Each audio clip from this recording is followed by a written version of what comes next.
Hello, everyone, and welcome to the Western Spirit. Today, we are continuing with our guests from India. I have, in the last year, taken affinity with the Indian, discourse and people from India who I find very interesting. And so today we have with us, and I want to make sure I say your name right. So we have with us, you're a doctor, right? Doctor, PhD, Dr. Anand Ranganathan, sorry, like Nathan in Hebrew. Dr. Anand is an author, a scientist who studies in the field of malaria. He's also someone who's a public intellectual, and in India, a lot of people look up to. So much so that when I've done all my Indian interviews, I get hundreds, if not thousands, of replies saying, "Where are you gonna? When are you gonna talk to Dr. Anand?" So it's a pleasure to speak with you finally. I've heard Pleasure so is much about entirely you. mine, Ariel. Thank you so much for having me on your podcast. And I've heard so many of yours, and it really is a pleasure. And you pronounce my name perfectly better than my wife does. So thank you. so so we've got off on the right foot. So let me I guess my first question is something more broadly, and then we'll get to the nitty gritty stuff about what's happening in the world. And but I guess my first question, which I've always asked Indian people who know India very well, is after October 7th. I grew up in New York, moved to Israel because my mom grew up here when I'm in my early teens, but my dad still lives there. And after October 7th, the day after, we saw these huge protests of people on the more progressive left together with the Islamists, which is a very weird dynamic. And I guess we'll talk about that later. But even before that, in India, I don't really think we saw, maybe on the fringes, but nothing like we've seen in the West. And so my first question to you is, why is it that there seems to be almost zero anti-Semitism in Indian society? Why is that? I would say I think there is zero anti-Semitism in a huge swathe of Indian society. I would say most of the society, if you could categorize it as, break it down on religious denomination, then in the Hindu society, there is no anti Semitism at all. And in the Muslim society, the anti-Semitism is not something new, to be honest. You know as well as I do. It is more than 1,000 years old. So that is very much there. In fact, a lot of protests that have happened, a lot of these marches in support of terrorists, or when the terrorists like Nasrallah and Yahya, I think his name was, uh, Sinwar. that's right. Yes, they were eliminated. There were huge protests and marches, in all around India. Oh yeah, I didn't know that. Yes, huge. In So fact, people were sad that Sinwar and Nasrallah were killed in India. The Muslim community mostly. That's, I guess, what we're talking about. that's right. Yes, and in fact, they placed Israeli flags outside mosques. So when they would exit the mosque, they would step on Israeli flags deliberately. All that thing happened, but that's not the majority community. And as I said, that anti-Semitism is ingrained. It is visceral, and you can't do anything about it because that's, as you know. I don't need to get into the detail, but as I said, this is something that started with the holy book itself. I mean, Jews have been called the worst of creatures. I don't need to rattle out the exact verses, but 98, 6, 8, I remember them by heart, because one of the things I learned very early on is that if I have to be critical or rebut the nonsensical arguments and victimhood which is being played by the other side, I have to read their scriptures much better than even they have. So I've And can I always. just say to all our viewers, you wrote a very interesting piece, which you shared with me. I forgot in which publication. You can tell me about the fact that if you read and take the holy book of the Islamic faith, the Quran, to its fullest extent, and you are what's called a good Muslim because you follow everything from top to bottom, then you must be what you just said. And so if you're not what you just said, then you would be called, I guess, not a full believer. You said a bad Muslim, but the point is that you're not following the book to its fullest extent, and then you have to find different excuses why. But that's the gist. No, absolutely. And as I was saying, I mean, Jews have been called the worst of creatures, 98, 6, 855, condemned to hellfire, 455, 98, 6, called apes, 265, 7166, led by Satan 460, eternally cursed 447, transformed into apes and pigs and slaves of Tagut 560. You're scaring me. It's What I meant to say was that that is never going to change. So let's be very honest and realistic about it. That will never change, because the moment you, and I do this all the time. I'm one thing I'm very certain in India is that you can never be critical of the scriptures. I don't know about whether you know about what happened to one prominent political party spokesperson. Nupur Sharma was her name, is her name. 2 years ago, she quoted the hadith, and the next thing you know is she's been in hiding for the last 2 years. There were thousands of people who've poured onto the streets baying for her blood. There was this thing, there is only one punishment for, it's called Gustakhe Rasul, for basically blasphemy. blasphemy, that's right, and that is you decapitate. All those things happened, and it went on for months. And the Supreme Court of India castigated her. And there was at least 7 people who did not repeat what Nupur said, because there is an element of fear and the state doesn't back you. They simply said, we stand with Nupur, and they were decapitated. There was a tragic case where a poor tailor, he said, I stand with Nupur, and he was murdered, and the video of the murder was taken and that was publicized. And when the case came up in the Supreme Court said Nupur is responsible for that. So She's all that happened. responsible for his killing because she got them all angry and riled up, and so she's responsible for saying she got them all angry. They're not responsible for what they did. They had to respond. They had to take out their anger somehow. So that's it. Sounds like in Western liberal progressive society, this kind of thing. I grew up in New York, so you always why do they kill the poor people? Why do they steal? Because in their childhood or someone said something. It's a it's a very bad thing to do, because you make them, you incentivize more violence. That's usually where you go. And Uh, even now, in fact, 7 or 10 days ago, I think, couple of when the so-called 12-day war was going on, and there were huge protests in Kashmir, which is in the valley at least, which is 98% Muslim.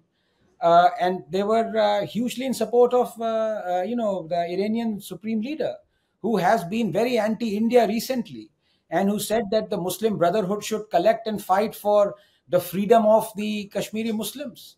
And here we are, the Kashmiris were actually supporting him, taking out his rallies, and actually advocating for Iran getting the nuclear bomb, and wiping out Israel and all that. So it's not correct, absolutely correct what you said, that the entire India stands with Israel. Uh, but let's the just put it. mainstream, the Hindus. So, well, let me just go down on that. So, we'll put the Muslims aside. We have to say that India is a giant country. There's over 1 billion people. So even though they are a minority, there's hundreds of millions of Muslims in India, right? So it's not like In they're a fact, lot. it's the second largest. Sorry to interrupt you. It's the second largest Muslim population in the world. Yes. So let's put that in perspective. There's a lot of people that hate us in India too, but we do have a kinship with the Hindu religion. I think for two reasons, from my point of view, and tell me if you agree and add on. So the first reason, I think, just on a basic level, I'm going to take this out of India and tell me if you think we can put this back into India. So in the United States, we have this DEI culture that's come in the past 10 years. And the people who suffer from this the most are Jews and Hindus, because we're both very smart, very hardworking, and we get in successful places in larger numbers than our share of the population in the West. And so you have these universities that are blocking good students. For example, I'm just using but in other places too, who are blocking Jews from coming in higher numbers than their rate of the population, and also Hindus. So I interviewed a few Hindu scholars from the U.S. who called it Hinduphobia, this sort of hatred of Hindus based on the fact that the Hindus, in general, are more successful than other minority groups. And so you have these two large populations in the West, especially in the U.S., very successful and hated for their success. So that's the first thing. And the second thing I think is, well, I guess three more, two more. So the second thing, that's in the West, but in general, the second thing is that both our religions are not proselytizing. So we don't care. We don't want anyone else to be Jewish. Like, if you want to come, come. It's not important for us. The same thing, I didn't know this before, Hindus. You want to be a Hindu, but you're not forcing it on anyone else. And all the other main religions are very proselytizing. So Islam and Christianity and all that is very, very, we want you to be Christian. You must be a Muslim or else, right? You just spoke about that. And then the next thing, which I think is also very interesting, is that we have mutual enemies.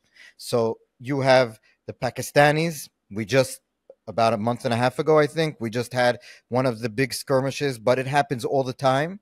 And I think you can agree with me that it's going to happen again very soon, probably. And here we have what we've seen in the past 2 years. So maybe give us how you see it from India. Yeah, so all the 3 points that you made are absolutely right. But can I just add a caveat? Is that Of course. above and beyond that, I usually, whenever a problem appears in front of me, or I need to think about what my stand on that is, I try and be as objective as possible, and that's the scientific training that I get. So even if we are brothers in arms, if Israel was doing something that I thought was morally wrong, then I would stand against it. The reason why and the same is true with everyone. I mean, for example, Russia has been traditionally our friend, but and a lot of Indians are supporting Russia in the Russia-Ukraine war. I'm not, because I believe that it was not Russia's call to invade a country that just wanted to prioritize its own safety. So like that, if I felt that Israel was on the wrong foot as far as morality and ethics was concerned, I would not be supporting it, even if the fact is that I love Israel. The whole damn country is a lab for all I know. You guys are amazing geniuses. But above and beyond that, you wonderful in every sense of the word, but still I would not have supported you.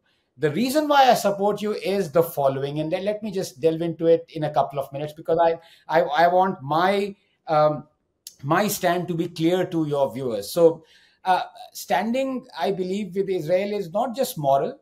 I think for Indians, 1.15 billion Indians, if I can say so, not the complete population, I think it is imperative that we do so.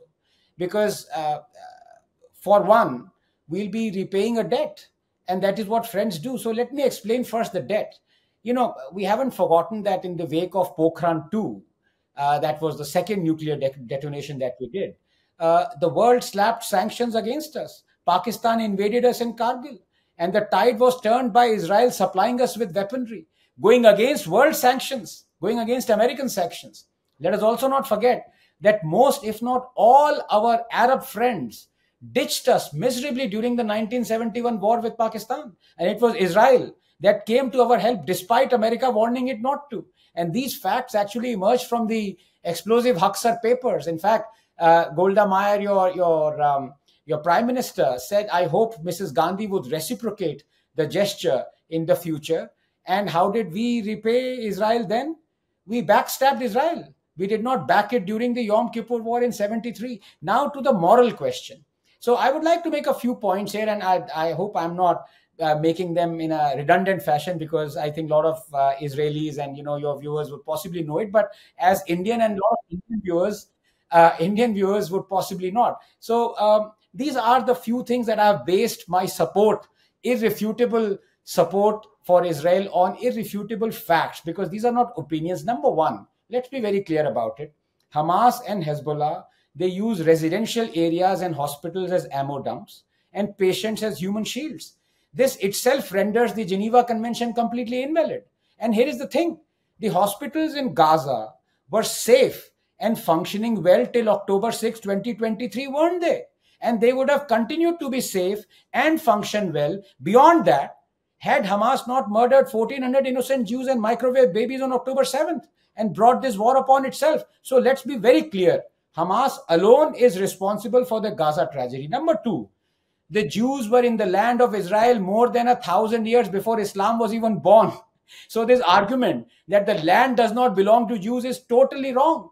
King David founded his kingdom. I'm sorry, I'm taking cold to Newcastle, but as far as Indians are concerned, David founded his kingdom 1700 years before Islam. And what is symbolized in the Israeli flag? The Star of David.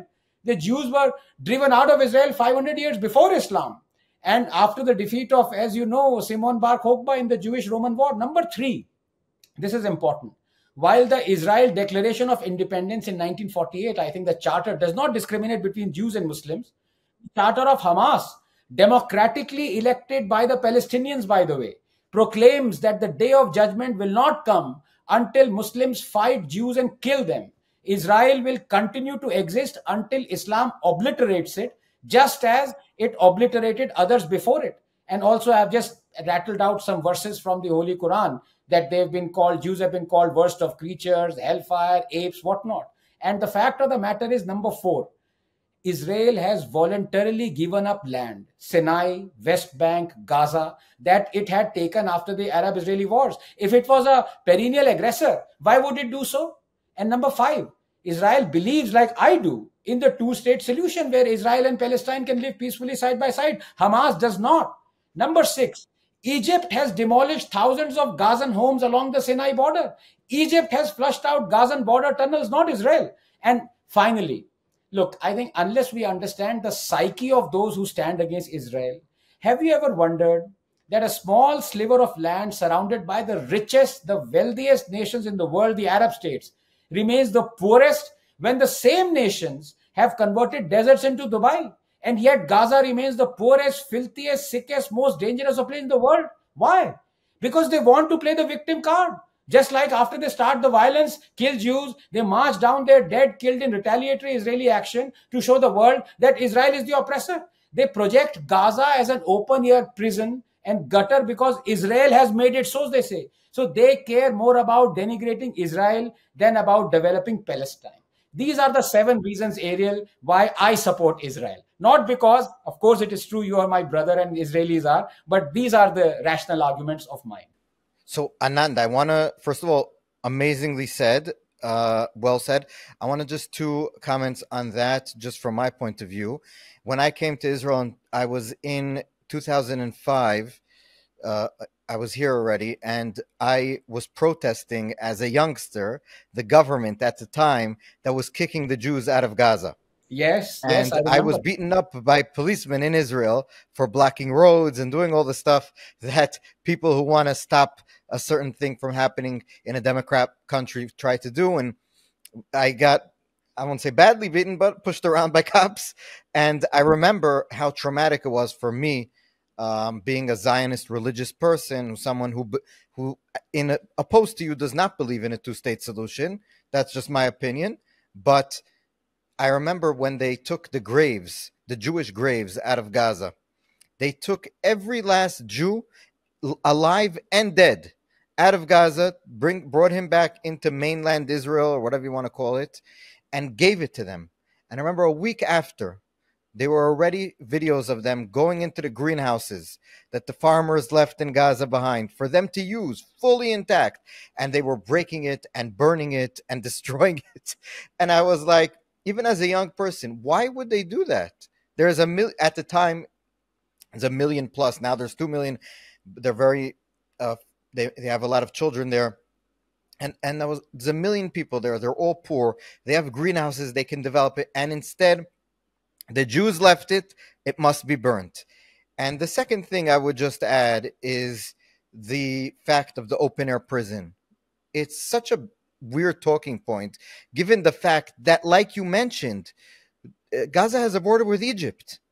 If Egypt would just open the border and allow people not even to stay in Egypt, but to use Egypt as a passageway through the Sinai into Africa or into Europe, even, because Europeans love their immigrants, it looks like.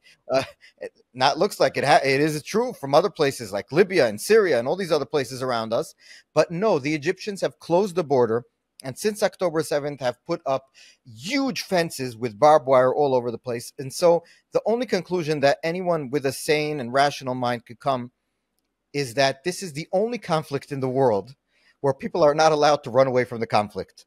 There's no other conflict. I mean, you just went through it in Pakistan and in Kashmir and in India. If someone would want to move away from the zone of the fire, he would just move away, drive away. He doesn't want to be. He wants to save his family. Here, the people are being held in, not by the Israelis, by their Arab brethren. And the only way people are being let out is twofold. Number one is that Israel is letting them, if they're humanitarian cases, take flights from Israel. And the second thing is, if you have a lot of money, you can bribe the Egyptian soldiers at the border and they'll let you in. So if you're a millionaire or you're about to die and you need help, those are the only ways. If you're a poor person who's relatively healthy, you're screwed. And so it's so disingenuous when people say it's, and the only conclusion from that is, Anand, is that it's being used in order to propagandize against Israel, because Israel is the spearhead, in my opinion, of those who are fighting against this radical ideology of hate and murder and just a death cult that wants to destroy everything that's not it. And that's just my opinion. Tell me what you think about it. Yeah, I mean, I agree with you, and as I said, this is one of the, in fact, the last reason why I support Israel in this is because this is completely man-made. Uh, Man being, the Muslims of Gaza and the Arab world, they have they basically they have determined, and I think the moment Israel became a nation, they determined so, and you can see it, it's not going to change. One. Uh, Slight disagreement I have with you is when you call that we are both fighting radical Islam. I actually believe there is no such thing as radical Islam. Yes, you wrote it in your article, and I again encourage everything. I just feel I have to be, because I know maybe you call them the bad Muslims or whatever you call them, because I have friends here, for example, who are in the IDF and are Muslims. So I try to just, because I know that they're sensitive to it. So but I get your point. But if that's the only disagreement we have, we're okay. But I want to ask you something about India and Israel, because up until Modi and his coalition in his party that came into power, you mentioned the Gandhis and the Congress Party. They didn't really like us, and I think looking back and what the way they spoke about it was a little bit of the way So, first of all, I mean, with due respect, whenever you use the phrase progressive left, something happens to me. I feel regressive left, regressive. yes, it's anything. It's the most obvious oxymoron I can think of, but I can understand. That's the definition we use. Like, for example, liberals. They're anything but liberals. They're the opposite of that, but we use them as a definition. So that's fine. Actually, nothing has changed, Ariel. The thing is, they just, and that is the smartness of the Islamists and the leftists. They go into hibernation depending upon, whether they are in power or they're not. So they're just lying low. It's just that the people who love Israel and who love the Jews are in power right now. And they are basically being overtly expressive about it. Please remember that even when I think Mr. Ariel Sharon was the one who came and we started our relations with, and that was hardly 20-25 years ago. And that was again during the BJP NDA 1 government, if I'm not mistaken. It wasn't very overt because even that government was not so unabashedly open about liking Israel. Mr. Modi does. He's made no bones about it. And I think the leaders that would follow him, they would be even more expressive about it. Because I think the way India is progressing, it's slowly shedding this kind of woke is still an alien word in our country, but appeasement is very common. Appeasement is almost like a constitutional right that we have ordained upon a lot of people. So, which was, you can say, the earlier avatar of wokeness or virtue signaling. So even people on the right, if I can use that term, although it's a very term that is very loosely applied to or applicable to India, even people on the right were quite squeamish about their support for Israel 2 decades ago. Now they're not so much. But again, I stress, they're only the Hindus. Uh, uh, you know, uh, uh, 300 million Indians or 250 million Indians are staunchly, viscerally opposed to Israel. Viscerally. which is very weird also because, like you mentioned, the Iranians, and it's just I have another like interesting question about the Pakistan issue and the sort of the way India progressed and the way they look at the problem of terrorism coming in from Pakistan. Because but I would just say that most of the Indian Muslims are not Shiites, and yet they still protested for Hezbollah, a lot of them for Hezbollah and for Iran. It's very weird because the Iranians hate the Sunnis more than they even hate the Jews, a lot of them. And I guess it comes a lot of it from ignorance and not know, maybe, I don't know, but or maybe hating the Jews more than you hate, more than you're scared of your haters. I So, think that's the primary reason. The secondary is that there are still a lot of Shia majority areas in India. So in Kashmir there is a Shia majority area, and in Hyderabad as well, in Lucknow as well. So in those areas there is a prominent support for Iran. But even otherwise, I think the Muslim Brotherhood, or the so-called Ummah, it kind of unites them whenever the question of Israel or Hinduism comes. Then they kind of forget fighting each other, and Yemen and Saudis and Sunnis and Shias are forgotten. Yeah. So we are the unifying force. yes, it's also very weird because in Israel there was the last government had in its coalition a party that was called the Islamic movement, the Muslim movement, which is an offshoot of the Muslim Brotherhood, and their leader, which was on my show by the way twice. I really like him, by the way. Not that I agree with him, but he people could say he's making up, but he basically said, we're not going to get anything on the national level. We need just jobs and less crime and not, take care of poverty and stuff. And let's leave it for the next governments to take care of the other stuff. And if we can get, but I don't think any of the people that you said that are protesting against Israel would even think that in Israel, a critical member of last coalition was a member of the Muslim Brotherhood, but they would never know it because from them the way they look at Israel is like we're anti-Muslim and all. It's very stupid, let's just put it And that I, way. I'll my tell you, yeah, sorry. my other question, which is, when we look at the Pakistan and India conflict, until this incident that just happened, and maybe it started, I assume, building over the years, but the way I remember India looked at Pakistan was when, if you remember the Mumbai attacks at the Chabad house, the person who died, Moishi's parents, if you remember the kid Moishi, their parents grew up a street next to me in New York, in Brooklyn, New York. And so we knew everything. And I remember following it very closely just because we knew the people there. And India didn't really do anything in response at the time. And I kept on asking people, not that I'm an Indian expert, why aren't you doing anything? And the responses were, we're taking it, we're looking into it, we're checking, you need to be very careful, and all this kind of stuff. And now, I don't know how many years later, but the outlook seems to be, if you hit us, we're going to hit you back twice as hard. And so we're not taking it anymore. What can you give us a little bit about the change in attitude in the public and in the military establishment? No, it's chalk and cheese, if I can put it bluntly. And you're absolutely right. In the wake of the 26/11 attacks, in fact, the then air chief, our Indian air chief, um, incidentally, both Israeli and Indian air forces are IAFs. So our IAF chief went to the prime minister and said, "We need to bomb the terror hideouts in Pakistan." The then now late, he's passed away, late Dr. Manmohan Singh, and he was forbidden to do so. It's What was as the reasoning? so they never gave out the reasoning, because even this fact that the IAF chief approached the prime minister came out a decade later, and this wasn't him saying it immediately. It was the then IAF chief who actually let this information out. So they kept it a secret for a long time, but the prime minister did not allow the airstrikes to happen.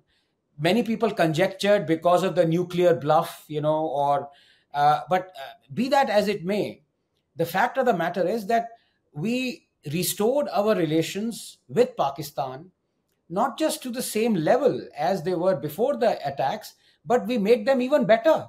We bowed down even more. So for example, we Pakistan continued to be the most favored nation economically. And the tragedy is, even under Modi, for about, I think, 7 or 8 years, it continued to be until the Pulwama attack.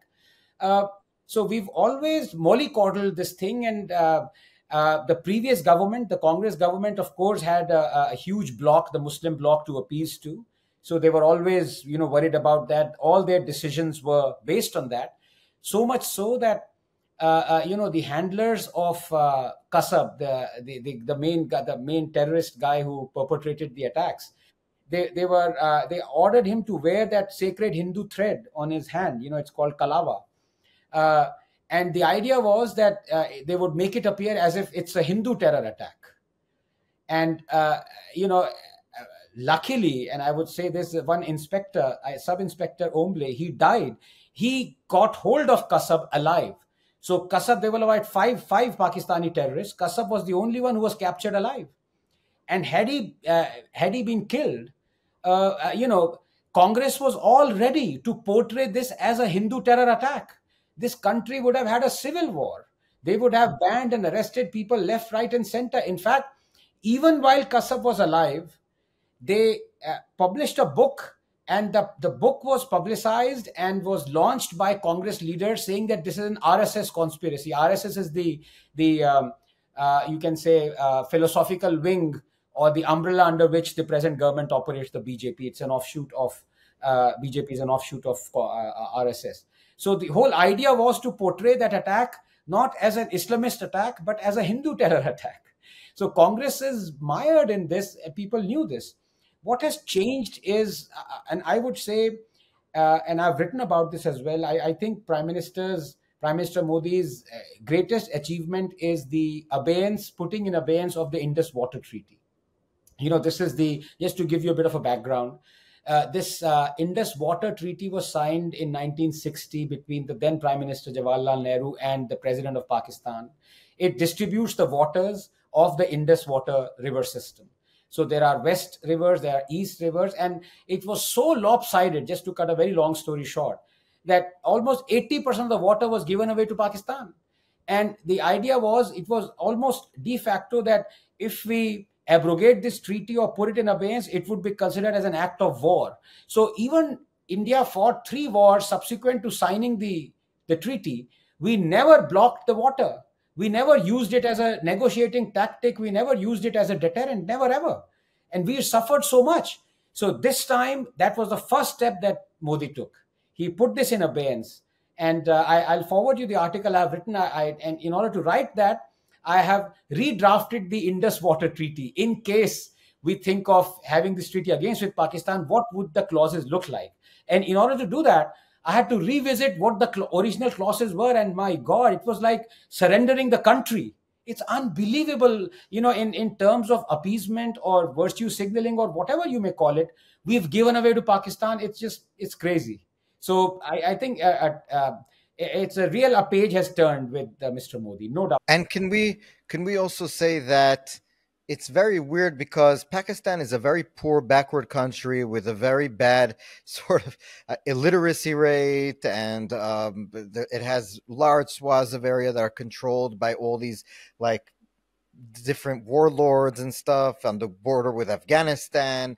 And we all know this as Americans or people who in the West after 9/11, what was happening there and how they helped people in their intelligence were helping Osama bin Laden hide out.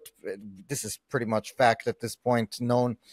So this is not a country that I would say is a good country. You know what I mean? Like, it's not a country that has potential to be a successful, good friend of yours. And you, on the other hand, are a country that started off in we spoke about colonialism and all this kind of stuff. And you're, I think, now the 5th or 6th largest economy. The growth is unbelievable in the country. And I think one of the things that, just like in Israel, you mentioned the envy of our neighbors, that when they look at us and they see the wealth and the economic wealth and the welfare of people here, the happiness of people, the growth, the confidence that people have in themselves and in their nationality. So maybe is that the same dynamic? People in Pakistan will look into India and say, oh my God, our neighbors are growing. They're becoming richer. They're becoming more confident. They're building their country up to be an envy of the whole area. And we're stuck here in the 7th century somewhere with sewage in the streets and everything's going to hell. Yes. I think you've really hit the nail on the head. But let me put it this way: the problem is less to do with the physical presence of poverty or illiteracy or something, because India also suffers a lot, in those aspects. Let's be but honest. less than you used to, right? Yes, of course, of course. I mean, we are on Getting the better. great. Yeah, I mean, we are truly at an inflection point. We are progressing. I would love to see us progressing much more rapidly than we are, but that's a completely different debate. What I meant to say is the problem with Pakistanis is more psychological. They feel at every step they have something to fall back on. And every Islamic country knows this and they feel this. But the tragedy is, whenever they fall back upon this thing, and I'll come to what this thing is, uh, the country is destroyed. And that thing is religion. That thing is the scriptures, the books. In a click of a finger, and so Pakistan was progressing in, you can say, a relatively decent manner for about first couple of decades or 3 decades or something, but it never let go of that feeling that it had, that the supremacist feeling that, of course, those holy books give you. That's another matter again. But then came Zia, and Zia wanted to kind of catch hold of uh, real power in his hands. Um, and the fastest way he thought he could do it was to resort to hudud ordinances, and he brought in, so with a click of a finger, when you say they've gone back to 1,000 years, it happened with a click of a finger. And they don't even realize how difficult it is to undo what has already happened. So now it's taken 30, 40 years, but blasphemy and punishment for it is so ingrained that the state doesn't take care of it anymore. It's the people on the streets. They can accuse anyone, and you've seen the cases. Sri Lankans have been lynched, Chinese have been lynched on the streets. There was a Christian lady, she was almost lynched. The person who fought against blasphemy laws, his own bodyguard murdered him, and they made a statue to eulogize not the person who was murdered but the bodyguard. So it takes a click of a finger to change this, and that is the route Pakistan has taken. Yeah. As far as And we are also, concerned, yeah, Anand, can I just interject about one thing? And I'm sorry I interrupt you, not but at you all. say things that I get excited about. So No, no, one of the it's, things that I always take from this is the victim mentality. So what happens is that, and the conspiracy theories in Islamic countries. What happens is people, especially if religious, believe that if they follow their book, they will be prosperous because that's what the prophet says, and they're not. And then they need to find a reason why, and they'll never blame themselves because they're perfect. And so you have all these societies that are looking for a reason why they're actually victims, even though they themselves are responsible. They're societies, not every individual, but as a society, they're responsible. We're responsible. We have a lot of problems here in Israel, and I'm fighting inside Israel to get certain things that I want done, and arguing, and you are there, but they refuse to take responsibility. So you'll have in you'll have in Egypt, for example, every time someone gets eaten by a shark or something, literally in some of the crazy Islamic news sites, they'll say it's a shark from the Mossad. And it sounds funny, but it's true because they cannot accept that on their beaches they're not protecting. Even though we had a shark bite here in Israel, but no one said it was from the Iranian Revolutionary Guards. It was a shark. The same thing with the birds, and when they have electricity failures, or when their phone lines aren't working, or anything that happens bad, or even the Egyptian president is now using Israel as a scapegoat because they're all poor in Egypt. And so, and the economy is falling. So what I'm saying is that so in Pakistan, you're their neighbors. So you're the full man. It's the Indians' fault. It's the Hindus' fault. It's never our fault. and We're it's always the never victims. it's only a particular neighbor's fault. So it's possibly not Afghanistan's fault. It's not Iran's fault. Well, I mean, it can't be because they're worse off than Pakistan, at least for the time being. But yeah, you really pointed out the right thing, because you look at Iran. It has, if I'm not mistaken, the world's second largest or third largest oil reserves. I mean, what is stopping Iran from being as prosperous as Saudi Arabia? I don't understand that. Um, Pakistan had to decide this because it has no natural resources like oil or quick to be used quickly. So it could either go, it could not go the paths of the rich Arab states, in which case it knew what its path should be. Its path should not be harking back to the quote unquote the glory and projecting yourself as a supremacist thing. It should have acted like the Eastern Asian Muslim dominated countries, like Malaysia, or for example now. Indonesia, no? Yeah. But it didn't.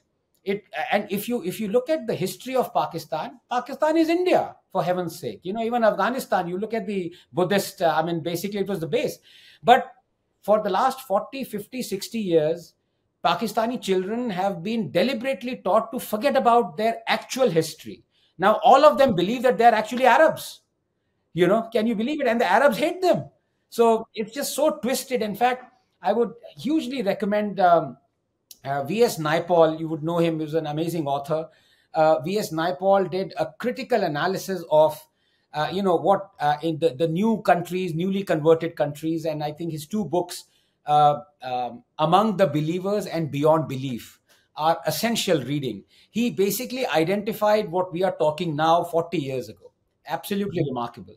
And Person. one of the things that is interesting to that is the migration problem. So I was speaking to a friend. I just spoke to Liz, the former Prime Minister of the UK. Liz Truss was on our program, our 2 episodes ago, and she said that there's the migration problem in the UK. You have a lot of Pakistani people that are moving into Western countries, the UK as this example, and their culture is so different and than the home culture. And so what is going on is that because they're left, a lot of these people are countries are being run by leftists.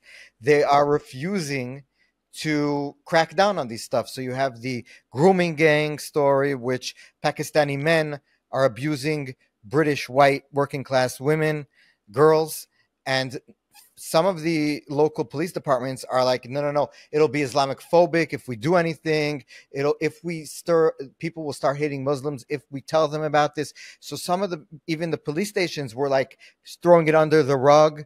And so I think that in a world where migration is so prevalent nowadays, you can't just say it's staying in Pakistan, because it's not. This episode is brought to you by Ayn Rand Center Israel. We meet every alternate Friday to study and discuss the philosophy of Ayn Rand, author of The Fountainhead and Atlas Shrugged. The topics range from ethics to politics, reason versus faith, aesthetics, psychology, and much, much more. This is the only place in Israel where Ayn Rand's unique philosophy is accessible to you, and you're welcome to come learn all about it. It's a great opportunity to learn and meet really interesting people. Attendance is free, and first-timers get a free book. We meet every alternate Friday at the WeWork in Serona Market, and we like to keep the intellectual discussion going afterwards with some great food and drinks. Click the link for more info on Ayn Rand Center Israel. Yeah, but slight variation. Yeah, slight variance to what Liz said. I don't think it's about culture, because even Indian culture or Hindu culture is quite different from the British culture, you can say. And in many ways, Jewish culture is very different from Christian. I think it is what they espouse, the values they espouse, are incompatible with living with a second person. It's as simple as that. They're actually incompatible, because it's othering the other person. It's exclusivist. It is exactly what they accuse others of, is what they espouse, supremacist views. So it's not about culture. I mean, I was in UK for about 8 years, and I was brought up in a different culture, and I assimilated a lot of those values, and was very happy. It was basically to and fro. So I don't think it's the values that they believe. I mean, if you go into a foreign country thinking that you are the best and they better be slaves, and their religion is crap, and I better convert them, and they're dead if they're not come to my fold. If you believe all those hundreds of things, how on earth can you assimilate be assimilated? That's the problem. And also, another problem. Okay, now I'm going to talk with the other problem. So, wait, before that, one other thing. One of the things we hear about India, and I want to get you also on record on this, is in the West, in places that are, because again, New York, you read the New York Times, you can't get out of it. Although I've been trying to do it less and less lately, uh, I just can't take it anymore. But no, because it's like a lot of it is very propaganda. It's a lot of the news section, even the opinion section is way worse. But once in a while, you have something interesting. My the thing they when they talk about India is they keep on saying Hindu nationalism. They'll say that Modi is coming from Hindu nationalism, and it's so dangerous, this Hindu nationalism. And the right wing of Hindu nationalism is against minorities, and it's against this, and so it's very interesting because they do it also to Israel. So when you know a place, I forgot who said this. When you read a news article, for example, you study malaria, when you read an article in a regular newspaper about malaria, you're like, oh, they got everything wrong. Everything's wrong. But then you'll read a news story about like Pakistan, and that you don't, for I don't know anything about Pakistan. You're like, oh, this is so interesting. I didn't know this about Pakistan. They must be such good people and they're only fighting. But if you would know it, you would know that they're wrong too. And it doesn't make sense that we believe everything, but we know that they're lying about things that we know about. So, but can you just maybe explain to us this? What is Hindu now? Is it a real thing? Why are people suddenly talking about it? Is it just because people are trying to like explain away India's success? Yes. So a couple of things. In fact, I have written about this. It's quite embarrassing that a lot of questions that I get asked nowadays, and I keep saying that, oh, I have written about this as well. But I actually did, because a lot of confusion arises amongst us Indians as well. And the primary source of this, ironically, is Prime Minister Modi, because I think he was asked by a Reuters journalist maybe a decade and a half ago, what do you identify yourself as? And he said, I am a Hindu and I am a nationalist. So I am a Hindu nationalist. And suddenly there was a surge of everyone calling themselves Hindu nationalists. So my article was, we are not nationalists at all. We are patriots. And I drew this distinction. There is a distinction between nationalism and patriotism. And India is one of the most friendly countries. I see nationalists as, in fact, Islamists. I see nationalists as leftists.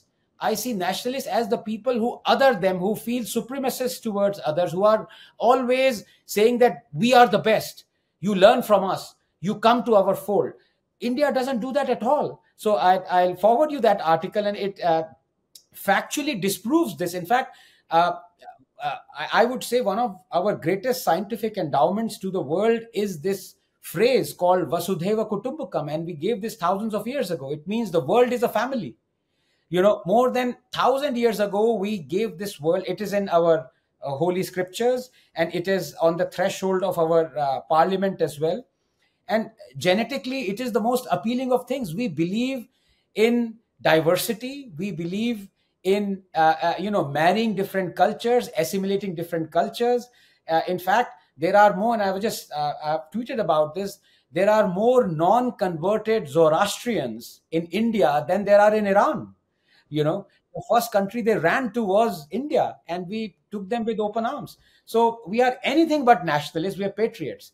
And the other propaganda that is being spread, and in fact, there's a ridiculous article written by a real propagandist, is an actor, Nasiruddin Shah, is absolute, like Im the Dim. He's one of the dimmest guys you can think about. But people somehow value him and read whatever trash he peddles.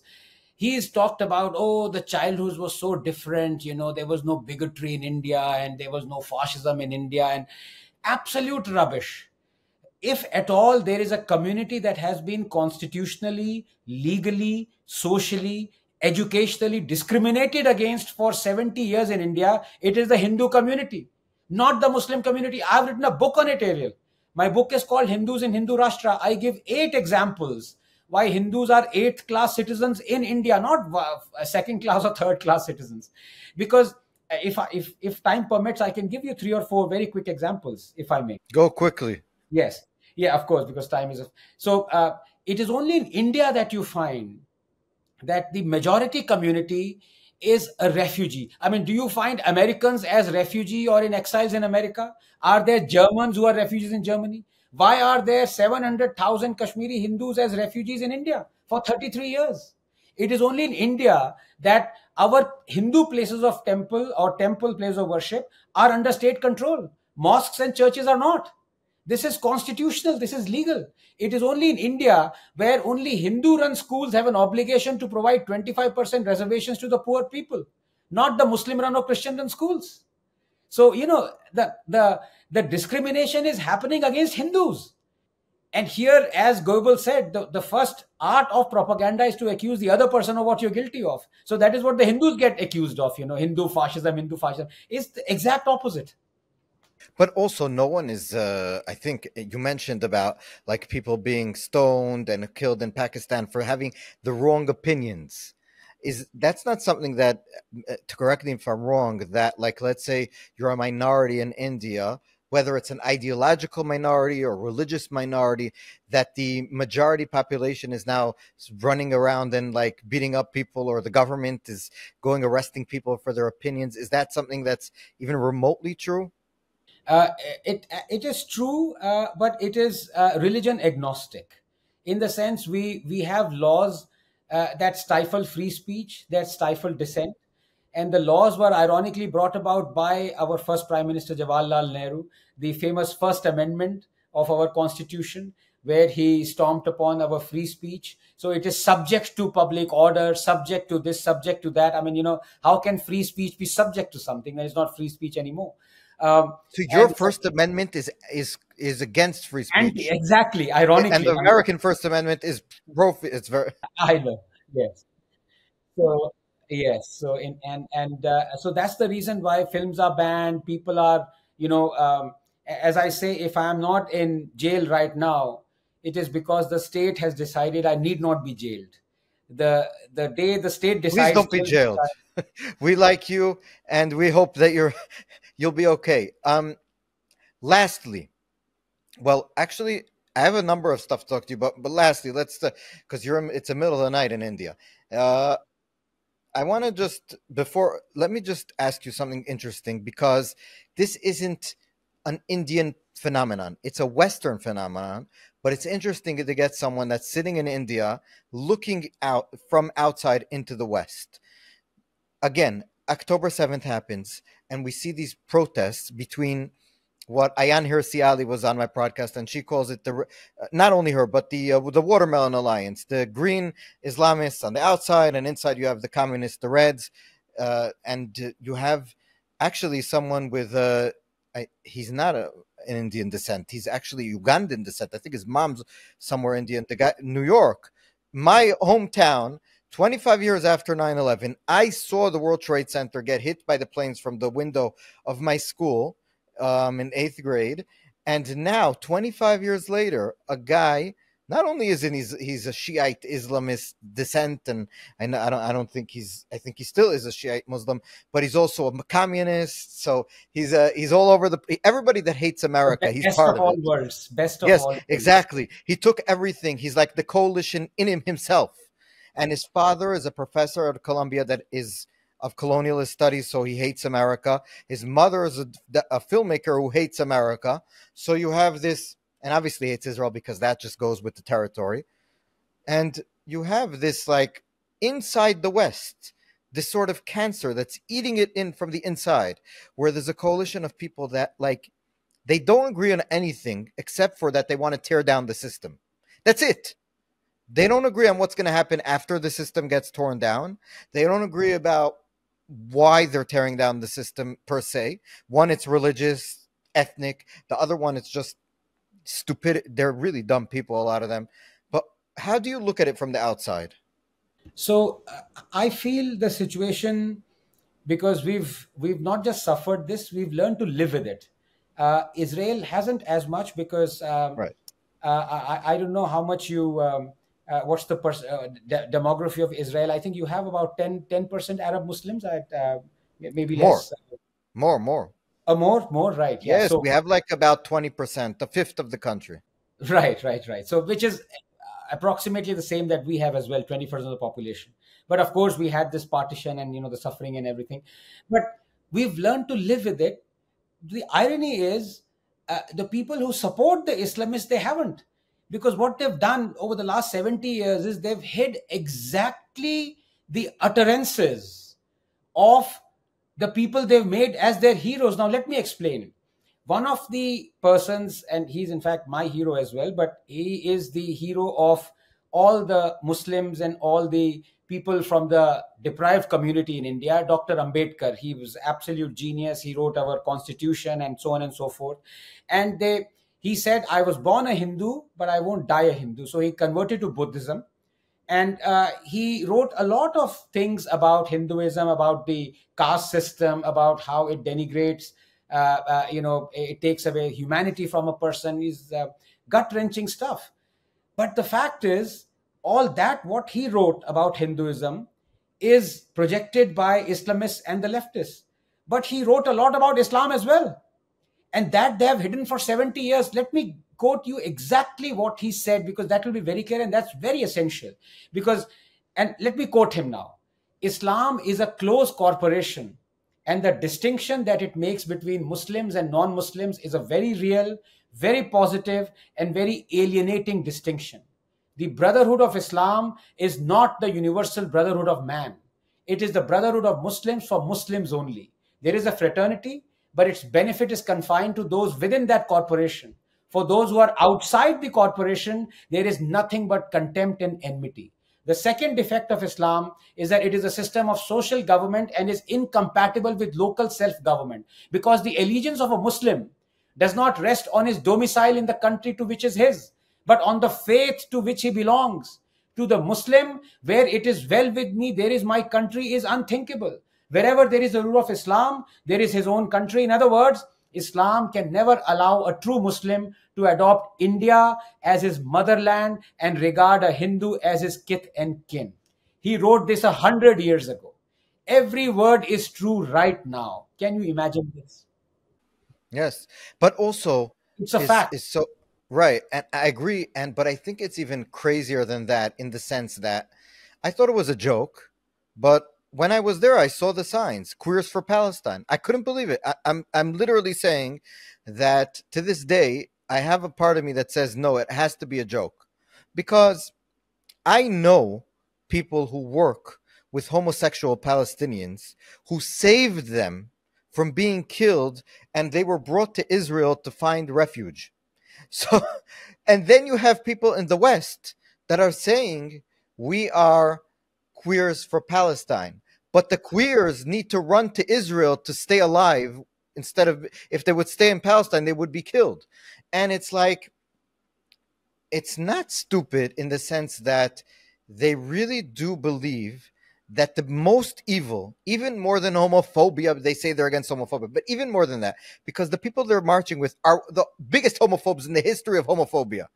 So what's really important to them? Again, they are self-haters. They hate their own societies, and they hate themselves so much that they're willing to destroy themselves from within without knowing, or even with knowing, but I giving them the benefit of the doubt, without knowing what will come after they destroy themselves from within.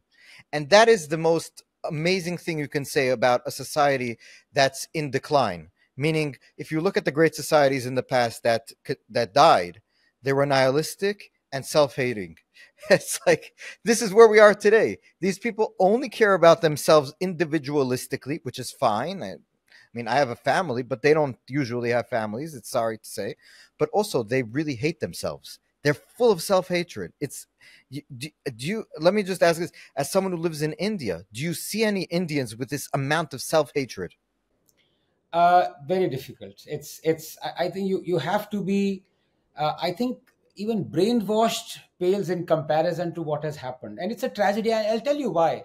You see, I call myself as an existentialist. I espouse a philosophy, you can say that germinated from ancient Hindu texts, but of course was reformed by, Camus, the myth of Sisyphus. And then because I delve into science, I've kind of fortified that theory, but that's for another day. The point is, what they do is they want to destroy everything around them as well. Possibly because their scripture has told them what lies for them, thereafter. And that is so mind boggling. I mean, how can somebody at the same time call themselves as rational? I mean, you have this Mehdi Hassan, right? He's a journalist who's a rank Islamist and a homophobe. Um, he believes, that the Prophet took off, or his last journey was on a wing. And I think there's a wonderful exchange with Richard Dawkins, and he's trying to explain science to Richard Dawkins. At the same time, he believes that there was a winged horse. They somehow believe that people would expect that, and expect them to be logical afterwards. So I don't know what to do with this. It's I don't confusing. either. Yeah. It's very depressing Yeah. because it seems like the young generation, and this I keep on bringing with my Western, most of my people that I interview are people that live in the West. And there's a sort of understanding, especially on people that are on the right, the conservative right, that the young generation has lost all meaning to life. Meaning a lot of people haven't, but I'm talking in general. Um, the churches have been totally, no one goes to church anymore, young people. There's a sort of atomization because people, especially after COVID, don't have any friends. They're sitting all day on their computer. And we all know what young people do on the computer. They're watching not good stuff. I don't want to say YouTube. I don't want them to ban me on YouTube. But my point is, they're seeing things that makes them insular, that doesn't allow them to have social contact. There are polls that show that young people don't want to have sex anymore because they're happy with the way they're doing it on their computer. So they don't have any interaction socially. When you don't have any interaction socially, you become angry, depressed, lack of meaning. And so then they come to campus and they see suddenly people protesting against the genocide and the Islamists that are praying with them, and they feel suddenly part of something bigger than them. And the West used to have this in the church and in the community and the, volunteering and all this kind of stuff. And that's gone. And so that's my very big worry about in Israel. We don't have that because I think two things. We have very large families.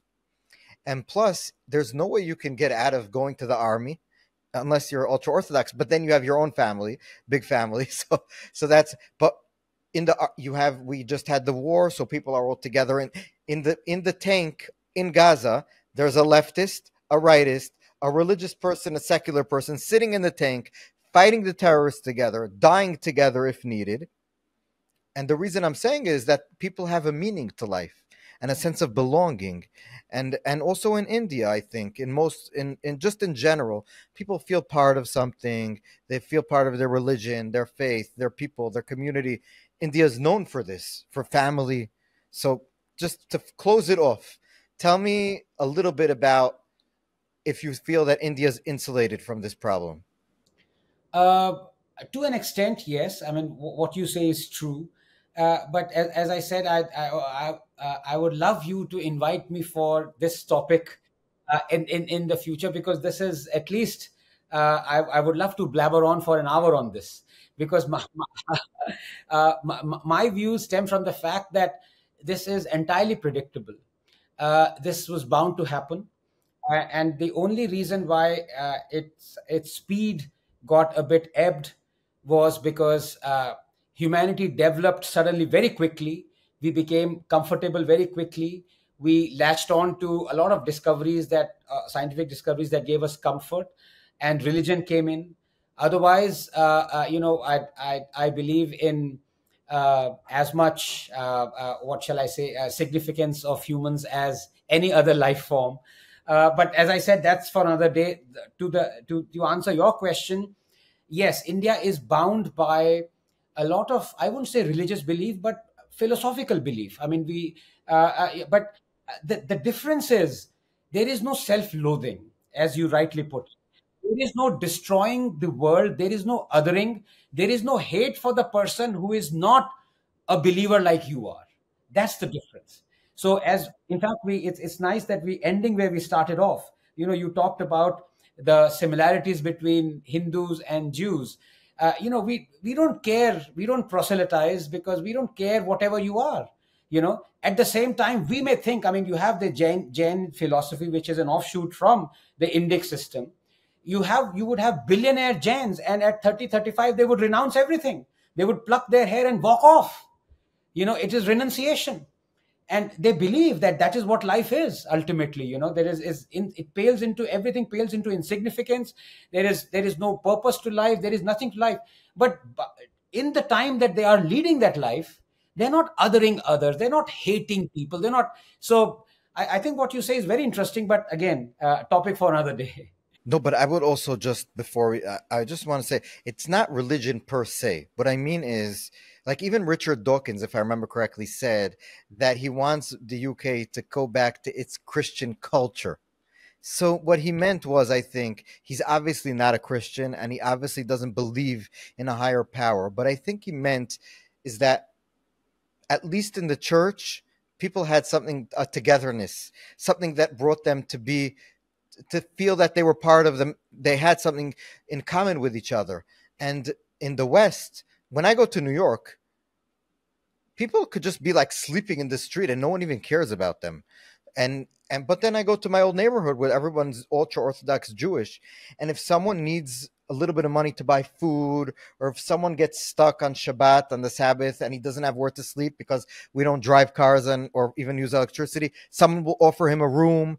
And the difference is so stark that you understand why this is a problem.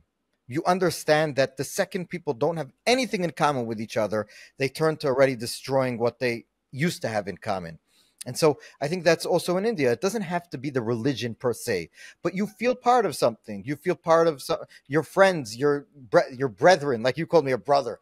But it's true. You feel part of the fraternity, like sort of, but not just men, also women. So we need to be feminist here, but not in the radical sense. First wave feminism. That's where I stop. So yeah, I think that's something that we really are losing in the West, and that's also the reason I think people don't want to talk about it. Why Western people don't have children anymore, and so people, because they don't have any reason, they hate themselves. Why should they bring another David into the world or another Michael? There's no reason to. Our world sucks, so why would we? People like Elon Musk can meet 20 because he loves his world. So I think that's where we are. And it's very depressing. But on the other hand, it's very optimistic because both our cultures are in a good place in that area. So I really hope that we, Jews and Hindus, that's one of the things that I've been talking about lately, we can bring together I think a message to the world. You know what I mean? Like a different way of living or believing. That's good and productive, not like the other things that we talked about during our conversation. So Anand Ranganathan, uh, and again we'll say Natan is a very Jewish name. Uh, there's a big city in Israel called Natanya, which is it's a beautiful city on the beach. When you come to Israel, I'll take you there so you'll feel part of your family. So it was a pleasure talking to you. I would love to have you back on to talk about the last point because I think we'll get ready beforehand, so we'll have what we're going to talk about because I do think that it's critical for our cultural survival. So thank you so much for being with us. It was a true pleasure.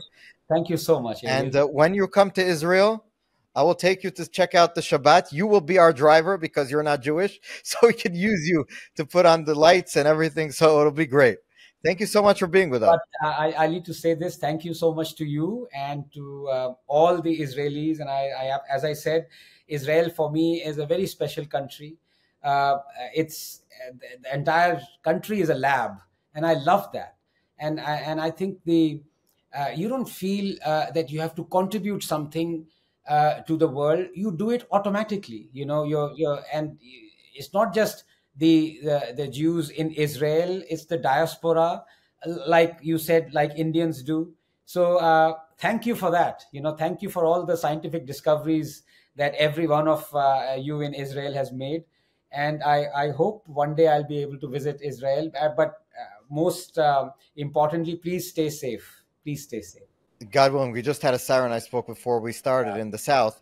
We're looking, hopefully, I don't know, hopefully, depending on your political opinion about the ceasefire, it's a different story. I just want one thing that I just thought about as you're talking is that the new Trump administration is filled with Hindus of Indian descent and Jews. Right. It's like, so you have Cash